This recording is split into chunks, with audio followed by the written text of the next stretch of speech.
전남 순천에서 한 남성이 여성을 성폭행하려다가 결국 여성이 목숨을 잃는 사건이 발생했습니다. 그런데요, 이 가해 남성 놀랍게도 피해 여성 낙혼남의 후배였습니다. 현재 수사가 한참 진행 중인데요. 취재된 내용을 토대로 사건을 재구성해 보도록 하겠습니다. 일단 우정열 차장, 네. 이 여성은 어디서 발견됐고 발견 당시의 모습이 어땠나요? 네, 이 40대 딸이 연락이 되지 않아서 살고 있는 아파트에 가봤더니 숨진 채 있었다. 이런 경찰 신고가 접수된 게 어제 오후 4시쯤입니다. 네. 신고를 받고 출동한 경찰이 여성이 살고 있는 아파트 6층에서 여성의 시신을 발견하고는 감식을 했는데 숨진 여성의 이마에서 추락할 때 생긴 것으로 보이는 상처가 발견이 됐고요. 실제로 아파트 6층 베란다에서 추락 흔적도 발견됐습니다. 일단 정확한 사고 원인을 밝히기 위해서, 사인을 밝히기 위해서 오늘 부검이 이루어질 예정인데요. 사망 원인이 일단 추락 때문인 것으로 추정이 되고 있는데 예. 시신이 발견된 장소는 아파트 6층 집안이었단 말이죠. 경찰은 이 사건 단순한 실족사가 아니라 외부 침입자에 의한 범죄로 보고 수사를 하고 있습니다. 굉장히 이상해요. 일단 여성은 분명히 안방에서 발견됐는데 예. 추락한 것 때문에 사망했다고 지금 경찰은 보고 있는 거거든요. 예, 어떻게 예. 된 건가요? 일단 아마 이제 경찰이 사망했다는 소리를 들고 현장에 출동을 해가지고 유관 감시라고 그래요. 외관으로 살펴보니까 여성이 일반적으로 추락할 때 발생할 수 있는 아마 복잡골절 현상이 일어났던 것 같습니다. 이건 이제 수사를 해본 사람들은 어느 정도 그거 좀 감지할 수 있는 그 능력들이 있어요. 예. 그러다 보니까 베란다 쪽이라든지 이런 쪽을 살피는 과정에서 베란다에 있는 데에서도 아마 추락흔이 발견이 된 것 같고요. 그러니까 경찰이 이건 뭔가 문제가 있다. 그래서 바로 CCTV를 확보해가지고 살펴본 것 같습니다. 네. 그랬더니 이 아파트의 그 입구에 들어오는 남성이 한 06시 한 10분대 정도에 어떤 남성이 머리에 수건을 뒤집어 쓰고 이거는 신분을 감추기 위한 행위로 보여지거든요. 네. 그리고 들어오고 또 그 남성이 약 1시간 30분 정도가 도과된 다음에 나가는 모습이 그러니까 한 7시 40분, 한 8시 가까이 돼서 나가는 모습이 나온 겁니다. 그래서 경찰은 이 사람을 유력한 용의자로 보고 추적을 하기 시작했던 겁니다. 결국 CCTV 때문에 이제 신분 노출이 된 것 같은데요. 결국 신분 노출을 피하기 위해서 수건까지 쓰고 엘리베이터를 탔는데 경찰 입장에서 신원을 특정하는 것은 그렇게 어렵지 않았다고 합니다. 경찰의 이야기도 들어보시죠.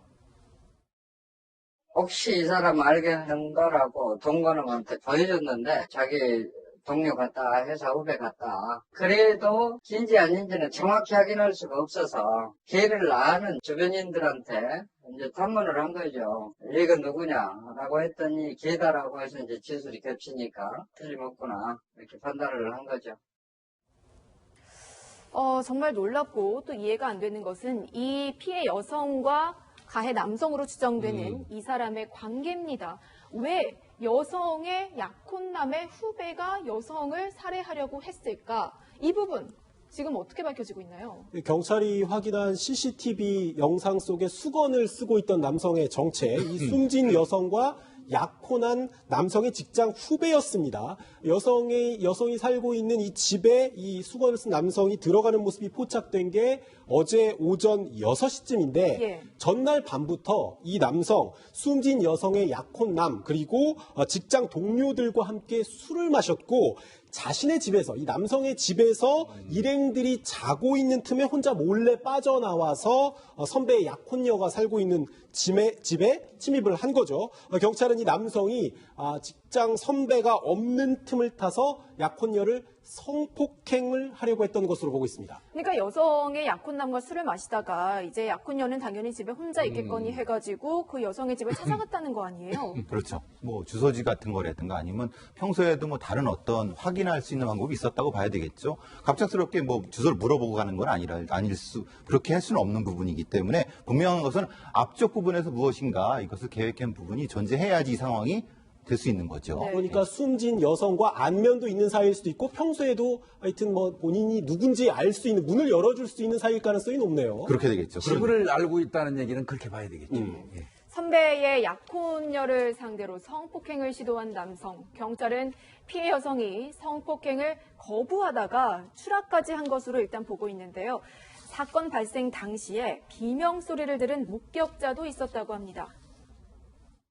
그 소리 지르는 소리를 들었다고 하는 사람은 있는데 길에서 그 사람 주변에서 봤다는 사람은 아직 없거든요. 6시쯤에 그 소리를 듣고 깼다고 그러거든요. 그런데 이제 그게 구체적으로 어디 방 쪽에서 났는지 베란다 쪽에서 났는지 그건 기억을 못 하더라고. 아래층에서 소리 지르는 소리가 나서 깼다 이렇게 이야기를 하고 있거든요. 지금 오전 6시쯤에 비명 소리가 났다는 것은 그쯤에 여성이 추락했을 가능성도 있을 거고요. 또 그 소리가 실랑이를 벌였을 가능성도 있는 겁니다. 하지만 이제 두 사람이 어쨌든 간에 좀 다툼이 있지 않았을까 하는 합리적인 의심이 되는 부분인데 일단 왜 119에 바로 신고하지 않고 이 여성을 집으로 다시 데리고 갔을까 하는 부분이 궁금합니다. 아마 이 여성이 이 어떤 그 범행을 피해서 떨어지고 난 이후에 아마 내려가서 살펴봤을 때는 여성이 살아있었을 개연성이 있거든요. 예, 그렇다고 하면 이 여성을 이제 일단은 아마 둘러매고 다시 올라온 것 같습니다. 그래서 여성의 안방에다 놔둔 건데요.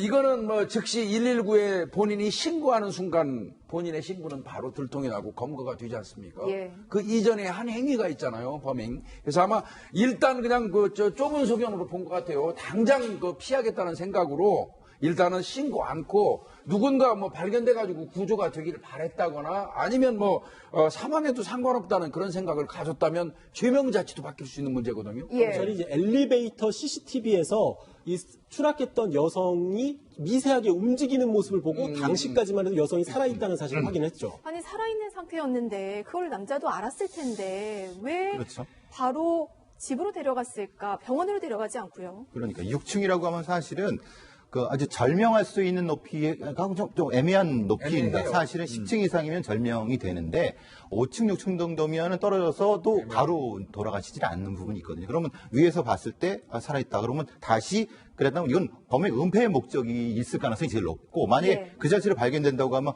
본인도 드러날 수 있는 부분이기 때문에 문제는 그 다음에 방안을 옮겨놨을 때 응급처치를 했는가 아니면 그대로 교수님 말씀대로 이걸 방치해서 죽게 만들었는가 아니면 다른 어떤 행위를 했는가 이건 또 죄가가 전혀 달라지는 그러니까 거죠. 실제로 남성이 추락을 시켰는지 아니면 여성이 그렇죠. 스스로 추락을 했는지는 좀 따져봐야 될 것 같아요. 혐의가 바뀔 수 있는 부분이기 때문에.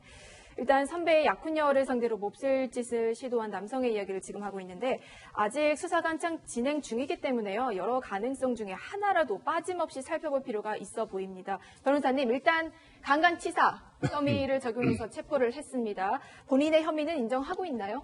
예, 지금 경찰 조사 중인데요.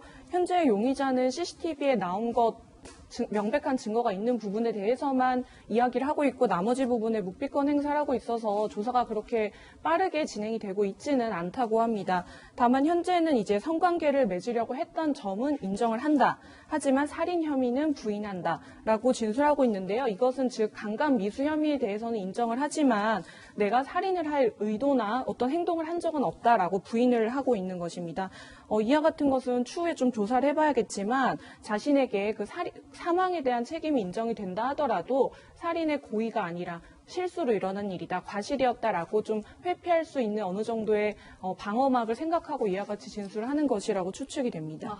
사건 상황실 제작진이 통화를 한 경찰 관계자에 따르면 이 30대 남성 체포할 때 본인의 집에서 체포가 됐는데요. 건너면서, 예. 네, 이 인기척이 없어서 문을 두드렸는데도 아무도 인기척이 느껴지지 않았다는 거예요. 나중에 문을 열고 들어가 보니까 집에 없었던 것처럼 집 안에서 조용히 숨어 있다가 발견됐다고 합니다. 일단 살인의 고의성은 명확히 확인되지 않은 상태지만 부검을 통해서 만약에 고의성이 네. 드러난다면은 또 혐의가 바뀔 수도 있는. 이거 부검을 통해서 하는 거는 아까 우 차장님께서 다시 들쳐매고 올라갈 때 미세한 움직임이 있었다고 했는데 그러면 살아있었다는 의미잖아요. 그 살아있었던 사람을 구조 요청하지 않고 안방에 갖다 놓고 아마 본인이 봐도 심각한 상태라는 걸 인식하고도 차라리 내 그 성범죄 범행을 은폐할 목적으로 사망해도 그만이라는 생각으로 갔다면 이건 미필적 고의에 의한 살인죄도 인정될 수 있어요. 예. 그리고요 여성이 서로 본인이 뛰어내렸다고 하더라도